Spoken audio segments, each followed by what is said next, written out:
মা তারা দশমহাবিদ্যার দ্বিতীয় দেবী হলেন মা তারা। দশমহাবিদ্যার যে কজন দেবী আছেন তাদের প্রত্যেকেই প্রচণ্ড উগ্র। তন্ত্র সাধনার ক্ষেত্রে এই প্রত্যেক দেবীর গুরুত্বই অপরিসীম। তাদের মধ্যে মা তারা হলেন অন্যতম।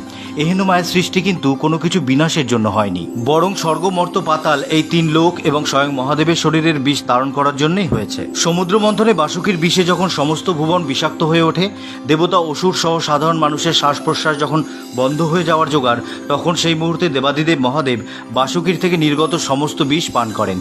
কিন্তু বাসুকীর বিষের এতই তেজ যে স্বয়ং মহাদেব জ্ঞান হারান। দেবতারা তখন দুশ্চিন্তায় পড়েন এবং ভাবতে থাকেন এবার কি করণীয়। মা পার্বতী ছাড়া মহাদেবকে পুনরায় আগের অবস্থায় ফিরিয়ে আনা অসম্ভব।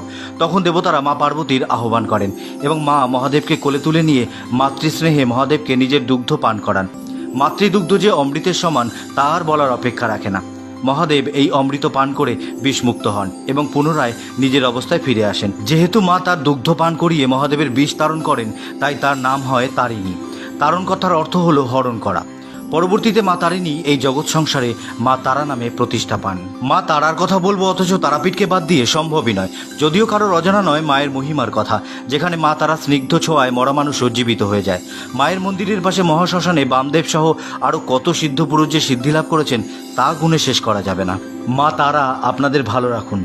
ভালো থাকবেন সকলে।